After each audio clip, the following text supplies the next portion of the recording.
Why did the number one individual producer at Keller Williams Realty leave to join Real Brokerage?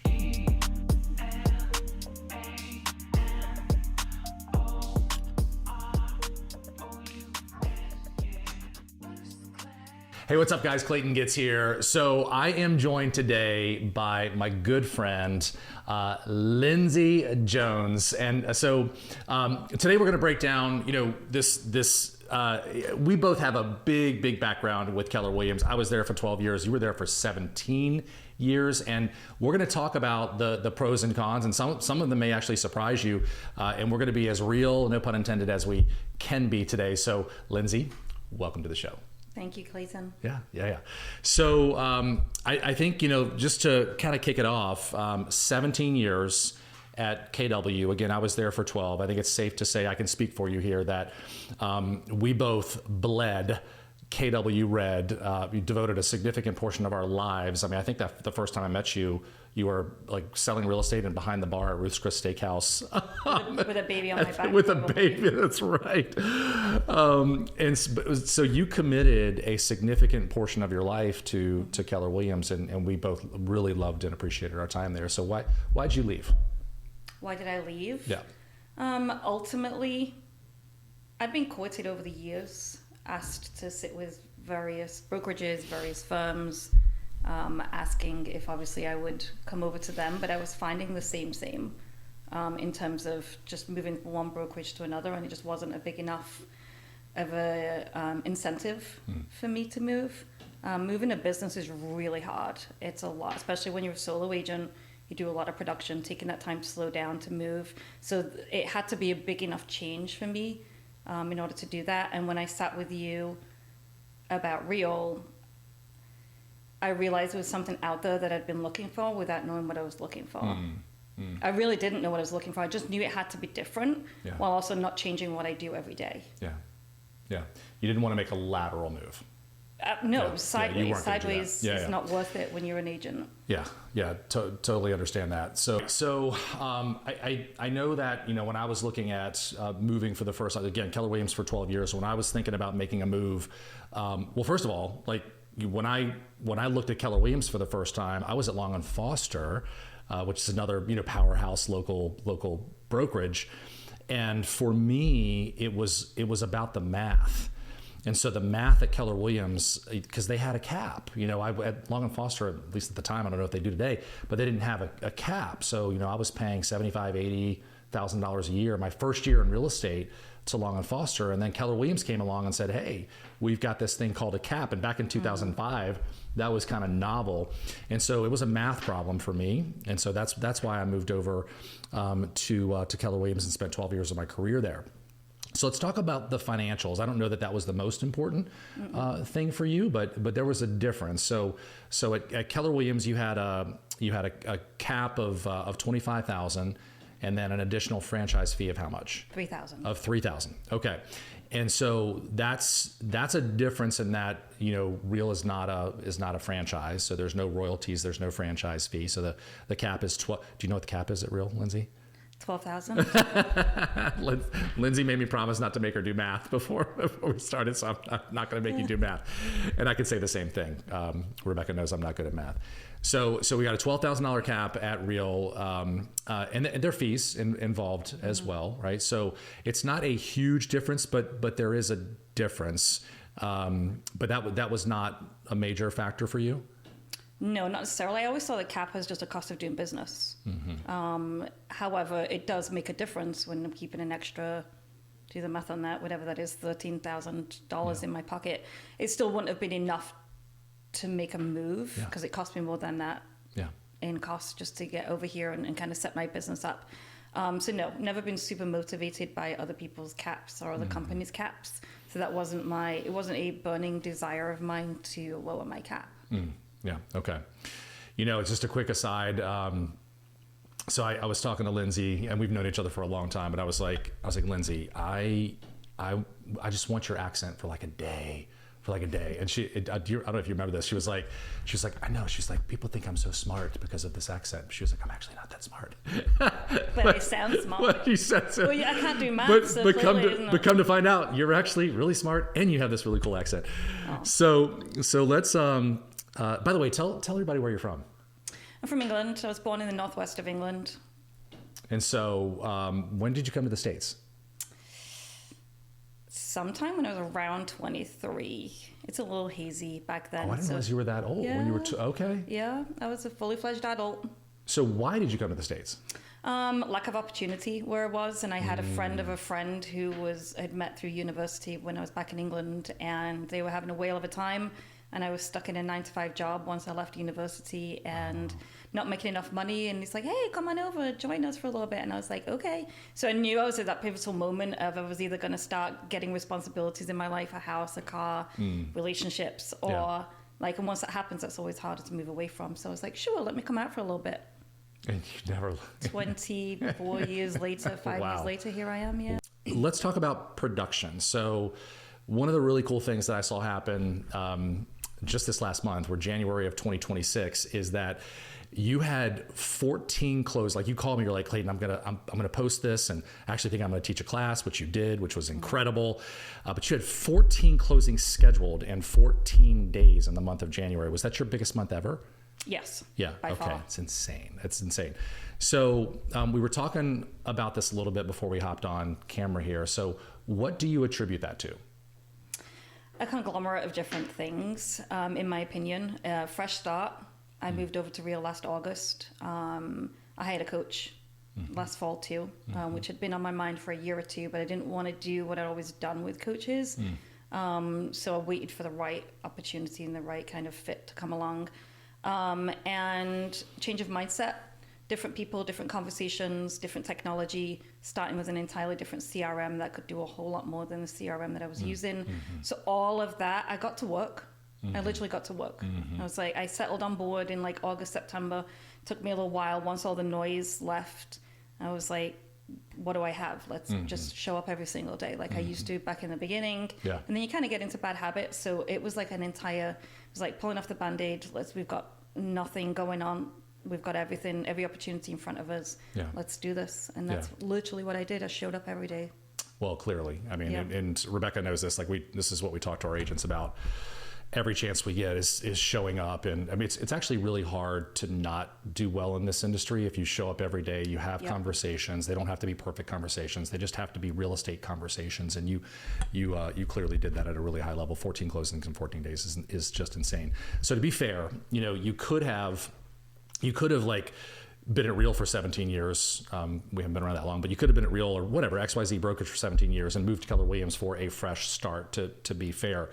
But one of the things that I think is really relevant, and I've always personally strived to do this in my own world, is surrounding myself with men and women that are where I want to be. And so you were like the big dog at Keller Williams, the number one individual producer. And so while you had access to bigger producers outside of, Virginia, but in your local office, you really didn't. So I think, well, let me ask you, how much of like just getting in a room where you're still a top producer, but you're not the top producer, right? So how much is that, in your opinion, just transparently, how much is that attributed to what you've done so far? The majority of it. Really? Yeah, I feel like complacency, no matter what, doesn't matter what industry you're in, when you're there long enough, you become complacent, right? And it doesn't matter what brokerage I used to be at, when you see the same people over and over again saying the same things, you kind of get, I'm going to say, stuck. That's a good point, yeah. And the inspiration isn't there, the motivation isn't there. And so I could have done what I did potentially where I was.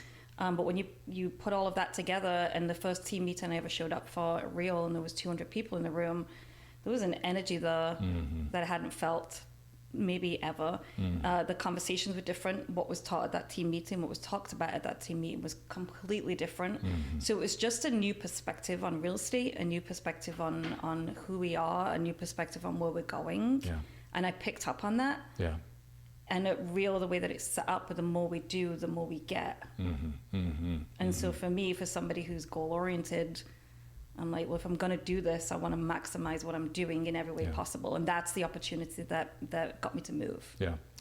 Yeah, that's actually a really good point, because I think the challenge for all brokerages, Keller Williams, Real, it doesn't matter, it doesn't matter, like fill in the blank, is how do you, especially now with artificial intelligence and just new media and our clients consuming so much of this new media, how can we keep the content, the ideas, the value proposition fresh and engaging and up to date with what's occurring in the market? I think that's a challenge that everybody's faced with. I think one of the things that the advantages that we have at Real is because our founder is a tech guy, and because we built our technology from the ground up, and because we have fully implemented artificial intelligence into our ecosystem, we have an advantage there. But we gotta keep up, right? Everybody's got to keep up.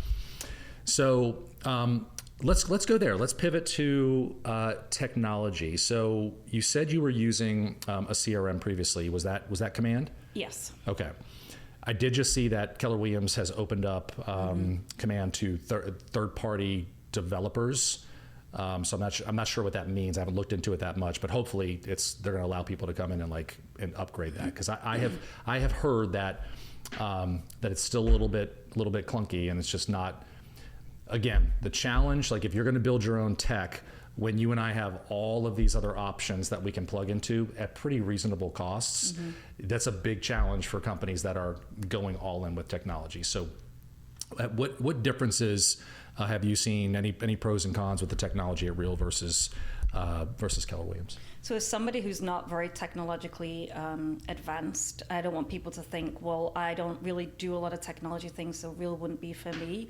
I feel there's enough there without you needing to spend a lot of time on technology or learn a lot of technology, so I don't want that to be a barrier. That was never a real draw for me, but now I'm here, I can see, first of all, if I truly want to plug in, it's already in existence. I know a lot of my peers at Real are executing that at a high level. However, just even the basic day-to-day technology, the platform that we have, the interface that we have, just seeing all the information in one place as opposed to going to a different variety, trying to find different screens. Where do I find this? Where do I find that? It's literally all in one place, and that in itself is super refreshing. So I feel like moving to a company that it's kind of started at a point where technology is already rolling fast. They've figured it out from the get-go, as opposed to necessarily having to go backwards to try and make what they already have work at today's technology standards. And it just wasn't moving fast enough for me. So I've just been able to plug and play, and I spend way less time looking for ancillary things because it's already there right in front of me. You can ask AI, you can ask Leo, like, hey, how about this? And the answer is right there, as opposed to Leo's my buddy. Let me go find somebody in my office that might know the answer to this. Like, so it cuts down on all that time. Just doing basic day-to-day business things. So then I have more time to do the business that I want to do. So that's a cute contribution. Well, that's actually I'm glad you said that, because the founder of our vision, or the vision of our founder, actually is that up to 85% of the tasks associated with running our businesses at Real could be handled by artificial intelligence in the future. A little scary, but also kind of refreshing to think about. Like, I can just focus on my clients and their needs, and let my digital assistant do all the things behind the scene. I was listening to Gary Vee this morning, and he was saying there is, because there's this idea that artificial intelligence is going to completely disrupt labor, and people are going to, I think it was by 2027, which is next year, that it could, did you not know that? That it could displace all white collar jobs. It was like this crazy stat that I just saw, but what Gary said is, like, look, if you're 70 years old, you might be like, oh, like I'm just not going to deal with this, right? But if you're young, the opportunity in the space to be able to, like, for example, he was like, look, If I'm 21 years old, I'm just going to go to ChatGPT and I'm going to ask it, what are the top 5 jobs I can do with artificial intelligence today to make money? Like I want to make money, all the things. And ChatGPT came up with 5 business ideas right there that were actually good business ideas. So the point is, artificial intelligence it's here to stay. It's moving really fast, and Real is all in, like all in. So the fact that it's already creating efficiencies in your business is really cool. All right. So, by the way, are you doing your own transactions, or you have a transaction coordinator? No, I've had a TC since the beginning of time. Okay. So you're not entering in your transactions into our transaction management system? No. Okay. All right. Do you know how to do that? No. Okay. And I intend to keep it that way. Okay, yeah, good. That's one of those things that we got taught very early on, right? The quicker you hand that stuff on, the less off to somebody else, the less time you're spending on it. So no, but I see it. I know where to find it. Yeah. I know how to put a check into the system. Like a lot of it's instantaneous, and that's just so refreshing to me. Yeah. Well, and you just quick coaching moment here, because what Lyndsay just said is things that we were both taught, years and years ago.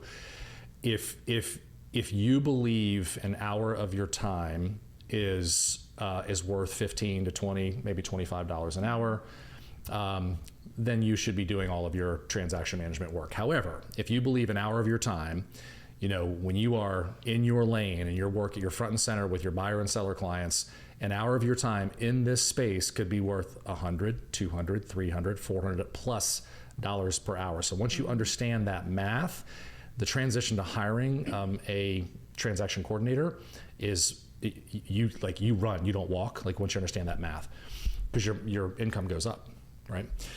All right, so profit share. This is an interesting one. Profit share versus revenue share. What's interesting about this, Lyndsay, is that you are one of the 10 to 12% of agents that actually cared about revenue sharing. And that's a statistic that most people don't know. 88%, 87% of real agents don't participate in revenue sharing, but you saw it and you were like, oh yeah, this. I shouldn't ask you this. How old are you? Oh, 47. You're 47. Oh, you're so young. Gosh, I could be your father. So you're 40. You're 47 years old. I'm assuming that fact had something to do with this. But when you saw the revenue share opportunity, obviously living in that profit share model for so long, what did you see? I saw the opportunity to fast track where I'm going inside the next 3 to 4 years and get there way quicker than I would if I was simply just selling houses. It added another layer to what I was already doing. And I also find it's not a hard sell when you're introducing an agent to a company that has everything we need to succeed. So here's what I've found to be exciting. I'm excited for you. Because I asked you for your numbers here recently, and you have some amazing partners. Again, I think it's worth noting that Real has been in Central Virginia for 2 years, just over 2 years. You've been here since August, right? So we are today, as of today, we're the #1 ranked brokerage in Central Virginia across all brokerages. And these are, we're competing against brokerages really good brokerages that have been here for 35 to 40 plus years, right? And so that's a testament to the caliber of people that we are attracting to Real. But you sent me your numbers, and Lyndsay, we're not talking about, and this is the difference between profit sharing and revenue sharing. I got really excited about profit sharing at Keller Williams in the beginning because there's nothing like it. No one was sharing profit. And so I was like, gosh, if they're gonna incentivize me to share this opportunity, which I believed in at KW with other agents, I'm gonna go share this opportunity. If they're gonna pay me, I'm gonna go share this opportunity with other agents. And I sponsored over 250 agents to Keller Williams during my tenure there. Well, the difference between profit sharing and revenue sharing is that profit sharing, and not everyone knows this, profit sharing is only paid out if the individual franchise that you sponsored or recruited the agent into is profitable. And the reality is, unfortunately today, that a lot of these franchises are not profitable, so they're not paying out profit share. And if they are, the numbers are really, really small. It's just that's just a fact. So I looked at your numbers, and you've got, since August, you could pay I don't know that you have a car payment, but if you did, you could pay a car payment. You could easily pay your mortgage, probably all of your groceries for your household, anything else, like easily all of that. My monthly expenses when it comes to my life, correct? All of it? Yes. Yeah, which isn't, so it's a big number in a very short period of time, and we're just getting started. Mm-hmm. So anything else you want to say about that? Well, and before I moved over, or I've had people say, but I'm not a recruiter. Like, I want to come, but I don't know how to build a downline. And I don't see it like that. It's not that I have to persuade people, Real is better than this company or this company. When you've got, I'm going to call it a product or a company or an opportunity for somebody, and they recognize what that is, they don't think twice about coming over, because the very first day I sat with you and you showed me what Real had to offer, it was a no-brainer for me to pick up 17 years of business and move it over, because it was, like I said, everything I was looking for without knowing what I was looking for. And it just allowed me to do my business with depth. And by that I mean, I was doing it was so transactional. It was just sell another house, sell another house. And I got burned out. I got tired. I got uninspired. I got unmotivated, because I was like, every morning I was like, another, let's go find another buyer. Let's go find another seller. And I came over to Real, and now it's like, I still do that, and I still do it really, really well. However, it multiplies itself. So when I sell another house, everybody earns, everybody wins. The stock comes in, revenue share comes in. Like, there's all these multipliers, and we talk about leverage a lot in real estate, right? Yes. When we get another listing, it's like, how do we leverage that to find a buyer, or how do we leverage that listing to go find another seller? To me, my money is now leveraged. My activities are now leveraged. Every sale I do is leveraged in multiple ways, and that just gave me kind of that depth. Yeah. That I was looking for. I didn't know it was a thing. I just thought I was going to sell houses the rest of my life, and I might do so. But while I'm doing that now, other things are growing. My stock balance is going up. My revenue share is growing. All the other things that happen while we're asleep. Yeah, that's great. No, that's great. And I see it the same way. I mean, frankly, I wish more people would see it that way. I think there's just a lot of, like you said, like, I'm not a recruiter. There's a lot of fear, surrounded or perceived, how are people going to, it's the same, it's really the same fear that I think agents have about reaching out to their family members and friends about buying or selling a home, right? And it's just, you got to get past that. So I will say this. I know that, and then we'll move on. What's really special about this opportunity for me is that I have a vested interest in your success. So when Lyndsay Jones needs something, the company is incentivizing me. Lyndsay has a certain amount of bandwidth, right? She's a mama, she's a wife, she's a business owner. Like, she's got a little bit going on. So if she doesn't have a good reason to go help somebody else that she doesn't necessarily have the time to, then she's not going to do it. So this is access to, like, this ownership mentality of, okay, so the company's going to give me a significant piece of their revenue to help the people that I'm blessed to partner with, right? So having a vested interest in Lyndsay's success, a vested interest in people that you sponsor and their success as well, that's the game changer. And that also builds community and culture and all the things. And I see that in my everyday business. I'm having conversations with people that I probably wouldn't have kept in touch with or needed or had been incentivized to even befriend. And it's not even financial. It's like, because there's people outside of my own little ecosystem but together we win. Yeah. Right? Yeah. Well, look at Hope. I mean, perfect example. And you said you ran into her yesterday. We were talking offline again, and she was like, "Lyndsay, I found my tribe." Those words. Now this is like one of the classiest women that you will ever meet. That has been kind of in traditional real estate space, but who knew? Like, she's this like technology nerd that like just and as like a systems queen, and she's a teacher, and so now she's out there doing her own thing. So it's really cool to see this how this thing is coming together. Well, and her day-to-day life hasn't changed. She still works from home. And that this is really important to me, because I think people feel like they need to change what they do in a day to get this kind of community. My day still looks exactly the same. Hope's does. She goes home, she works from home by herself in her office, but she's no longer now a lone ranger in real estate. There's all these levels and threads threading together, and we kind of, without really necessarily spending a lot of time together, we all lean on each other. And it's absolutely phenomenal. And so when she said that to me, I finally found my tribe, and I was like, oh, if she's feeling it, and I only see her every couple of weeks, then who else is this benefiting from feeling so alone in real estate? And people associate community and relationships in real estate with being in the same brokerage walls. And it's actually, I find it's more beneficial this way, because it's not about who you see every day in an office. It's who you're connected with on some level, some way. And on the larger level, if we're all at the same company, then we're still connected, right? Well, and so let's talk about that, because I think it goes into coaching, training, development. So what have you seen, like the biggest differences? What we talked about offline were the biggest difference between brick and mortar versus a virtual real estate company. Now, I have an office, because I want to have an office, right? It's just the company does not provide offices. So I think there are arguments to be made for subsets of agents that where a virtual model is not the right fit. Right? There are certain agents out there. I'm not one of them. Clearly, you're not one of them.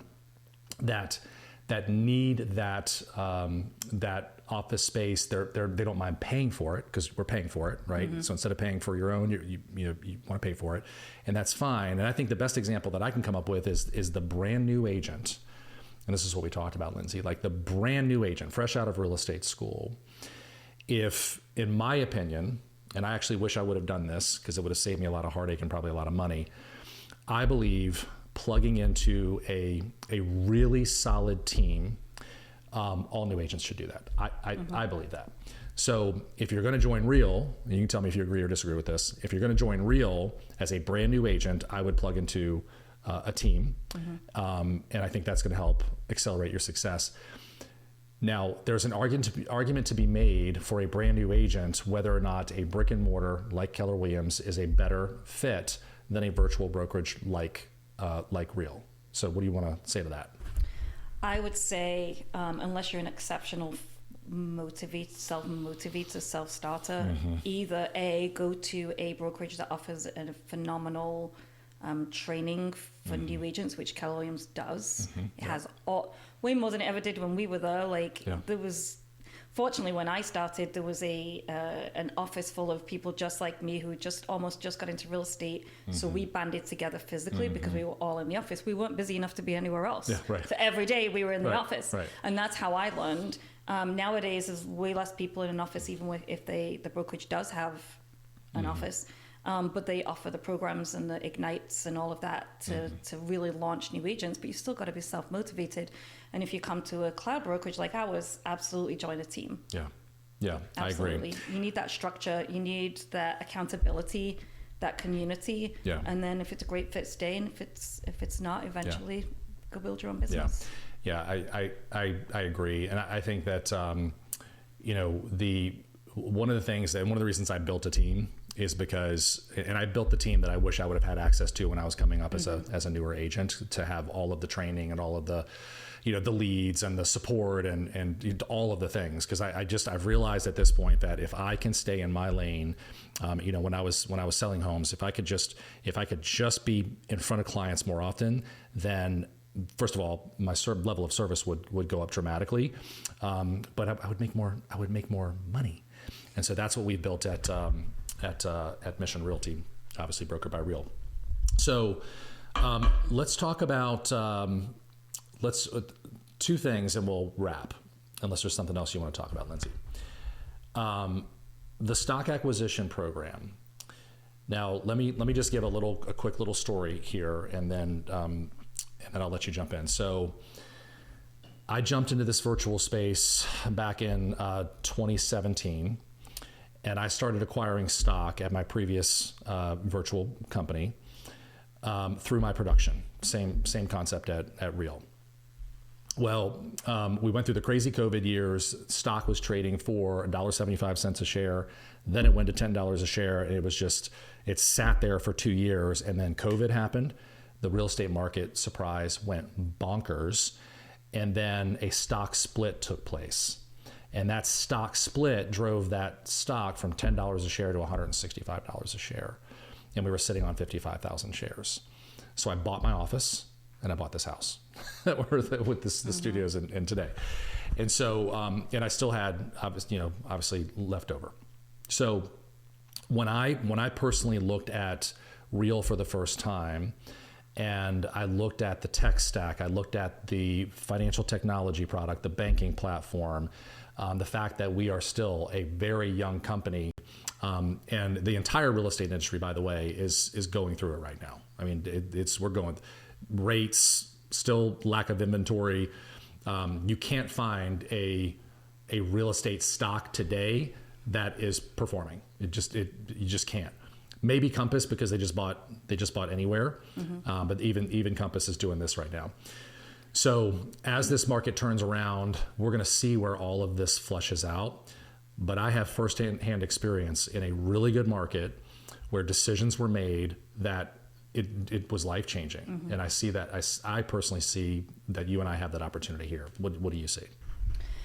So this is really personal to me, because when I sat and looked at what the stock did for you, and sure, some people might say you're an anomaly and they can never get that much stock. That's fine, but you can get stock from day one in different ways, which adds to that depth, right? It's like how can I put all these pieces of a puzzle together?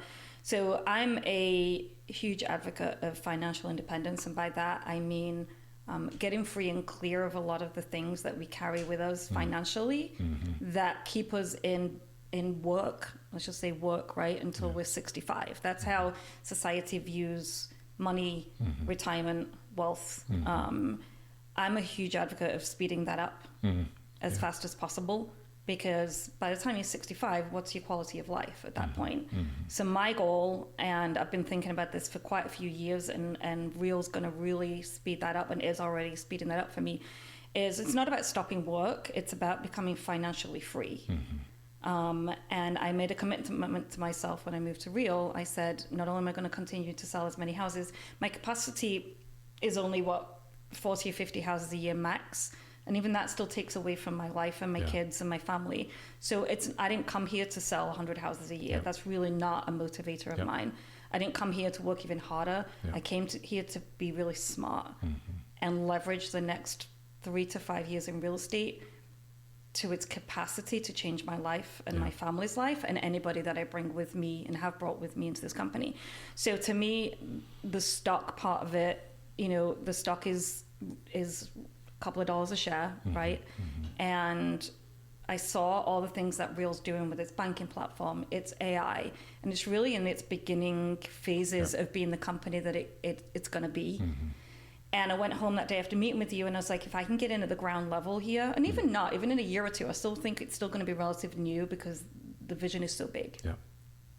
And I was like, if I can stack that stock, if I can bring people with me that see what I see at REAL, so they can start to change their family lives too, and I can speed up paying down off my mortgage, becoming completely debt free. And by debt, I mean like my car and stuff like that. I see those as a burden. If I can put my kids through college without them walking away with any debt, because being in real estate, we see the outcome of student debt weighing people down at 50 years old, and I don't want that for my kids. So I'm at that age where my kids are one's college age and one's coming up to it, and it's the most expensive time of my life. I am saving for college, I'm paying down my mortgage, I am trying to take vacations with my family before my parents age out. My mom got very sick last year, you know that. So family vacations as a whole are really important to me, and I spend a lot of money on those every year. And it's like, I've either got to sell another 50 houses a year to fund this life, or I've got to get really, really, really, really clever about where I spend the next 5, 7, 10 years and maximize every single thing I do. So when it comes to that, that's why I'm here, because I'm beginning to pay down my mortgage. I'm doing the same things with the money that I earn from my commissions as I've always done. I save it, I pay my monthly expenses, I pay towards my kids' 529, but those extra layers, that extra depth, that stock, that revenue share, that's what's speeding up my financial goals. Good. And that's what's changing my life already. Yeah. And it's very motivating.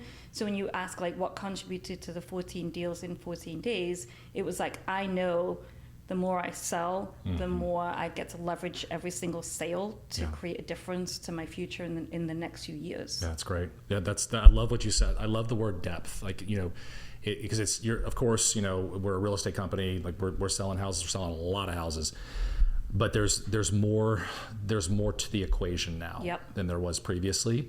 And it's you know, I think when you come from an environment where certainly when I was there, profit share was, I mean, they taught classes about it all the time. Like, so they you know, of course they did. They want agents recruiting agents.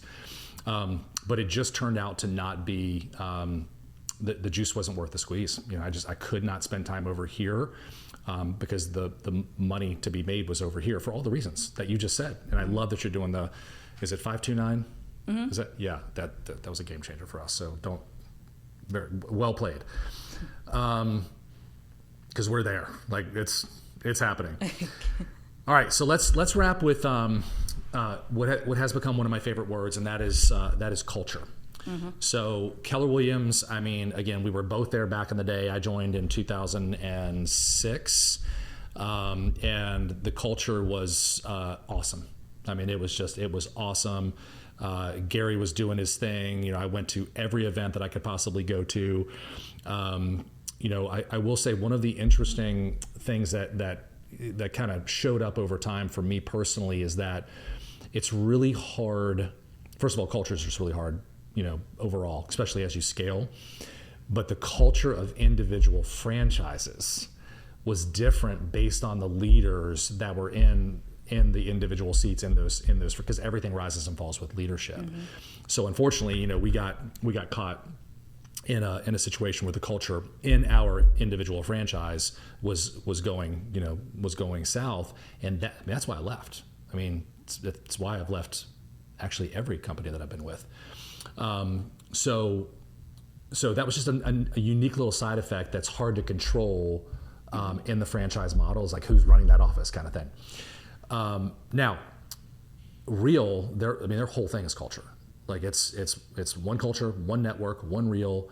What have you seen so far with the culture at Real versus, you know, again, 17 years at Keller Williams? What have you seen so far? So culture was the number one thing talked about at KW all the time, right? And it was the number one reason I stayed. And culture is really hard to quantify. In my opinion. Yeah. It's not one thing, it's not two things. You can't write a list, and even if you wrote a list of what it looks like, it doesn't mean it's actually there. It really does take a mixture of the right people with the right attitude, all aiming for the same goal. So that was a big reason why I never moved. I didn't want to lose that culture. Culture is more important to me than money in my day-to-day world, because if I'm waking up unhappy every day, it doesn't matter how much money I'm making. Yeah. So I was most afraid of that when I moved. What does it really look like? What is the actual culture when I get there? If I say yes to this and I move my business and I go through all this pain and this expense to get my big, fully fledged, very stable business over to Real, and I get there and I realize that it's not what I thought it was, that would have been hugely detrimental to my mindset, my mental health. Yeah. I could have still sold houses in a negative culture, because ultimately we still do business by ourselves, right? So what have I found? I've found that it's actually, in my opinion, stronger. Because when you surround yourself with people whose culture is number one, and without getting complacent and relying on having an office building to go to, because the reality is, over the years, people never showed up to the office anyway. And so those people that are thinking that the culture only lies in that, whatever that company is, because it has a building, when they show up to those buildings, there's nobody there, or a handful of people there, or maybe if you're lucky, a team meeting every week. So it's like, well, how does that exist when there's no office? And I'm like, it's actually stronger because there is no office. And you have to, you make it work in different ways, but in ways that actually bring you together on a deeper level than showing up at an office. Because think about it, when I used to go to the office, I'd go in, I'd sit there and try to do some work. Somebody would stop me and be like, oh, hey, can I ask you a question about this? So what are you doing? It'd be like a surface level 5-minute conversation and they'd move on. And several of those would rotate during the few hours that I was there. And I find at REAL, we have to make that culture happen, although it's there on the underlying surface. So it's coffee meetings. It's, let's get together and mastermind about this. Let's put together a class about that. There's text threads. There's people sharing their knowledge at a level that I didn't experience before, because together we are like one REAL. So everybody knows that no matter what they do and who they do it with at this company, it's going to benefit everybody. And we don't rely on being in the same physical space, because that just never really happened anyway. It's kind of a bit of a fallacy in 2026 that we're all going to be in the office at the same time, because it just didn't work like that. So I'm absolutely, truly thrilled that it's surpassing my expectations of culture. And I could pick up the phone to literally anybody at REAL and get an answer and be made to feel like a priority to help whatever it is that I have a question about. And that's culture to me. Well, people that have no affiliation with you, like financially, it's because that's the one real concept. It's not about people helping each other because you're in my downline or anything like that. It's actually not like that. That naturally brings people together, but it's all the other people that you just see there's a desire to succeed as a whole, and that's culture to me. That has been like the most refreshing thing for me as well, Lyndsay. And it makes me really happy to hear you say that. Is that it doesn't matter whether you're financially aligned with XYZ agent. This idea, I think leadership has done an exceptional job of saying, first of all, there's no silos. Like that's a whole another conversation. But you've got this one massive. I think it's a little bit of a playoff of what Keller Williams has always talked about and did well. Like they did it really well. REAL has taken that, and it's this idea again that we're all wearing the same jersey, we're all rowing in the same direction. The more I help you succeed, regardless of whether or not there's a financial benefit to it. I mean, I talk to people almost every day that are all over the country. And if I know they're a part of this community, I want them to win. And the other part to think about, like if you really want to like drill down, is because we're all common stock owners, the more we all succeed, right? And so there's all these little pieces of the puzzle. Co-sponsorship. I might not necessarily be aligned with you today, but through co-sponsorship, we could align tomorrow and then have this whole other unique thing going on. So I'm with you. And I've been to all of the events. I've been here longer than you, and it's really, really, it's my favorite part of the company so far. Yes. Lyndsay, anything else? First of all, thank you I know how busy you are, for hanging out with us today. But anything else that you want to add as we close? I think it's don't be afraid of something new, and don't. What I thought REAL was what was stopping me from even sitting down and learning about what it actually was. It was a perception because of other cloud brokerages that had gone before it. I had an idea in my head of what it must be on the other side, and what those day-to-day conversations and the fighting over like who belongs on who, that's what I thought every cloud brokerage was. And it was a big leap of faith for me to I know it was. move over. And I just want to really tell people that, like, I could shout it from the rooftops, to be honest, like really give it an opportunity to just take a look at it. Just take a look at it with no preconceived notions of what you think it is or what it could be, or what, more importantly, what other people have told you it is that haven't even sat down to see what it is. Yeah. Because once you see what it has to offer you as an individual, as a whole, from a cultural standpoint, from a financial standpoint, from an educational standpoint, you'll actually see that it's actually an incredible opportunity, because there's a reason why we're number one in Richmond after 2 years. That doesn't happen by accident. That doesn't happen because we're great recruiters. It's never happened. That happens because once you get here, you realize that we're in this massive, gigantic ecosystem with how many people are at REAL? 34,000.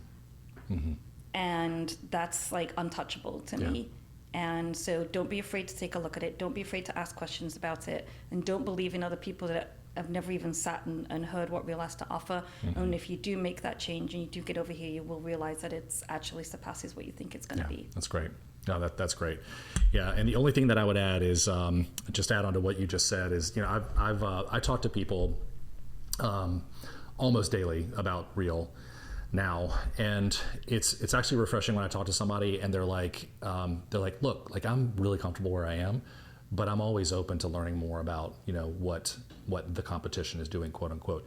I've always been that way. I want to know, and while I fully plan on retiring at, I'm 51 years old. I fully plan on retiring at this brokerage. I thought I was going to retire at Keller Williams. I spent 12 years of my career there. I thought I was going to retire at my previous cloud brokerage, right? I spent 7 years of my career there. So I love what you said about being open to just learning more and just being curious, right? And see where that goes. So Lyndsay, you're amazing. I hope you guys enjoy listening to Lyndsay as much as I do. Thank you again for your time. Hey, if you like this kind of content, please hit the subscribe button so we can continue to produce this kind of content for you. I'm going to say that again, Rebecca. So, hey, if you like this kind of content, please hit the subscribe button so that we can continue to provide this kind of content to you. I know you're busy. Thanks so much for carving out some time to hang out with us today, and we'll see you next time.